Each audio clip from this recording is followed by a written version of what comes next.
नमस्कार, मैं हूं विजय श्री और आप देख रहे हैं यूबी न्यूज। आज की रिपोर्ट में हम बात करेंगे गांदरबल में हुए उग्रवादी हमले और प्रवासी मजदूरों की सुरक्षा पर उठते सवालों की। जम्मू कश्मीर के गांदरबल जिले के गगनगीर इलाके में रविवार रात उग्रवादियों ने सुरंग निर्माण कंपनी एप्को के कर्मचारियों पर हमला कर दिया। यह कंपनी सोनमर्ग के पास जेड मोड़ सुरंग का निर्माण कर रही है। उग्रवादियों ने अचानक मजदूरों के कैंप में घुसकर अंधाधुंध फायरिंग शुरू कर दी, जिससे भगदड़ मच गई और चारों तरफ चीख पुकार सुनाई देने लगी। इस हमले में एक डॉक्टर समेत कुल 7 लोगों की जान गई है, जबकि कई अन्य मजदूर घायल हुए हैं। हमले की जिम्मेदारी उग्रवादी संगठन लश्कर-ए-तैयबा के सहयोगी संगठन द रेजिस्टेंस फ्रंट यानी कि TRF ने ली है। घटना के बाद पूरे इलाके में सुरक्षा बढ़ा दी गई है और अतिरिक्त फोर्स की तैनाती की गई है। सुरक्षा बलों ने मौके पर पहुंचकर इलाके को घेर लिया और तलाशी अभियान शुरू कर दिया ताकि हमलावर उग्रवादियों को पकड़ा जा सके।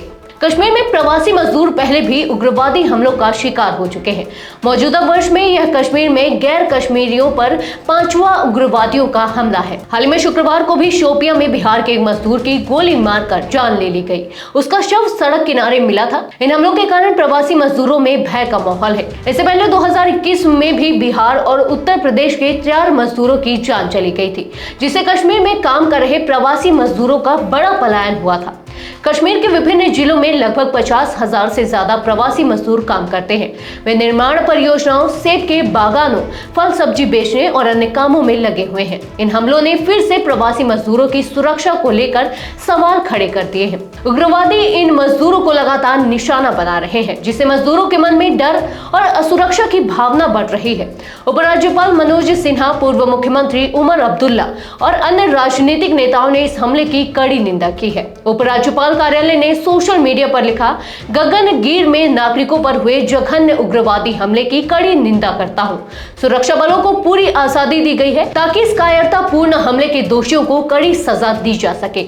उन्होंने शोक संतप्त परिवारों के प्रति संवेदना व्यक्त करते हुए कहा कि दुख की इस घड़ी में पूरा देश उनके साथ खड़ा है। केंद्रीय गृह मंत्री अमित शाह ने भी इस हमले को कायरतापूर्ण और घृणित करार देते हुए कहा कि दोषियों को बख्शा नहीं जाएगा और सुरक्षा बलों की ओर से कड़ी प्रतिक्रिया दी जाएगी। उन्होंने घायलों के शीघ्र स्वस्थ होने की कामना की और मृतकों के परिवारों के प्रति अपनी संवेदना प्रकट की। हमले के विरोध में स्थानीय नागरिकों और कॉलेज के छात्रों ने विरोध मार्च निकाला और शांति की अपील की। लोगों ने उग्रवाद के खिलाफ एकजुट होकर आवाज उठाई और निर्दोष मजदूरों पर हमलों की निंदा की। घटना के तुरंत बाद सुरक्षा बलों ने इलाके को घेर लिया और तलाशी अभियान शुरू कर दिया है। वाहनों की चेकिंग की जा रही है और संभावित उग्रवादियों की तलाश जारी है। सेना और पुलिस की टीमें मिलकर उग्रवादियों की धरपकड़ के लिए अभियान चला रही हैं। नए हमलों ने कश्मीर में प्रवासी मजदूरों की सुरक्षा को एक बड़ी चुनौती बना दिया है।